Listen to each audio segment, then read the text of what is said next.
外媒关注的沈飞盖房子新闻引发热议。这一消息的背后，实际上是中航工业即将开启双5代机同步量产模式。一起来看详细分析。各位老铁们，大家好，欢迎收看本期迷彩虎，我是虎哥。最近这些天，成飞132厂的机场上那几件巴基斯坦空军涂装的歼十，显然是很大的关注点之一。同样的，国外的各大军事媒体也在集中关注中航工业的相关消息。不过，有一部分关注点却不在成飞，而是在沈飞。有国外军事媒体发布了相关卫星照片，表示沈飞112厂正在进行新一轮的厂房建设。这意味着中航工业在不久之后将会迎来一次规模较大的产能提升，解放军每年接装的新型战斗机数量也能再往上提一个档次，出现较大变化。这时候就有军迷朋友问了，沈飞112厂开始新一轮的厂房扩建，那扩建完成后具体会生产哪一类型的战机？是给海军造还是给空军造？沈飞未来的生产任务又会是怎么安排的？别急，虎哥这就来给大伙一一唠唠。沈飞112厂这一轮的厂房升级扩建，本质上来说是为了解决目前所遇到的产能不足问题而进行的。而说起这产能不足，咱们就有必要先来了解一下其到底从何而来。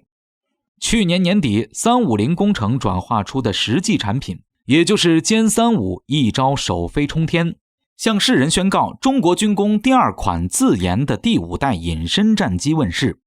这也意味着601所多年以来一直在搞的按照自己想法来自研一款5代机的努力总算是没有白费，可喜可贺。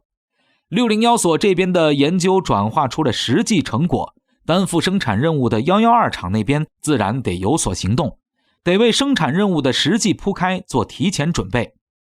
但一个很现实的问题是，以112厂现阶段的产能已经处在高度饱和状态，算是海军空军两头伺候围着转。空军那边有着需求量非常急迫的大批歼16订单压着，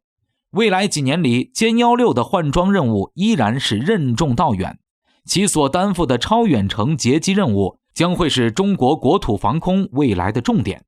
毕竟美国空军那边近几年来一直都在谋划用新锐的 B-21 对中国进行隐身突防、穿透式战略打击的脑洞战术，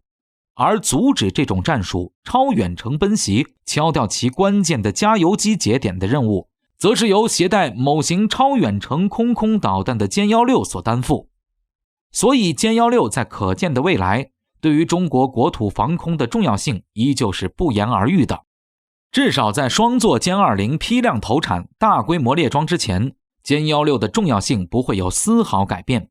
空军对于112厂最高级别的订单需求也就是歼16了。海军这边则有需求性同样是迫在眉睫的新型弹射型歼15，并且数量不少。上海江南造船厂里躺着的那艘马上就要下水的8万多吨电弹巨舰所需要的弹射型歼15数量，可远不是华跃起飞的辽宁号和山东号所能比拟的。舰载机数量必然会有一个质的提升，而且需求性迫切，总不能出现船都造好了，人也到位了，却没飞机上舰的尴尬情况。而这庞大繁重的生产任务目前全都压在了112厂身上，不管是空军的歼16还是海军的歼15 112厂哪个都不能落下，必须要做到全力以赴，保质保量完成生产任务。手里捏着2个优先级如此之高、重要性如此之大，而且建造难度还颇高的双发重战订单，112厂要完成的挑战还不止于此。歼35的一飞冲天预示着112厂必须要行动起来，为后续歼35的大规模投产做好准备。于海军来说，歼35是未来航母舰载机的终极目标；于空军而言，歼35是歼10系列停产之后着眼于未来的下一代主力中型机。毕竟空军都已经把歼35的投影标志刻到了空军文化墙上，拍视频公开发布了。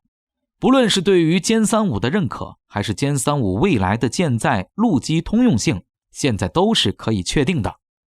前面虎哥跟大家说过，歼15和歼16的订单有着极为迫切的需求，光是现在就已经把112厂的产能挤占得满满当当。所以像成飞132厂那样的逐步停产歼10，集中产能奔赴歼20的腾笼换鸟，对沈飞112厂来说无疑是不可能的。剩下唯一可选的办法就是扩建厂房，提升产能，给即将到来的歼35新开生产线。这就是外国军事媒体关注的沈飞盖房子这事儿的真相，同时意味着在不久后的将来，112厂即将开启歼15、歼16、歼353款新锐机型同步生产模式，整体产能将会达到一个历史新高。另一方面，沈飞歼35与成飞歼20的同时量产，也标志着中国即将迈入2款5代机同时量产交付的大时代，这无疑是最值得高兴的一件喜事。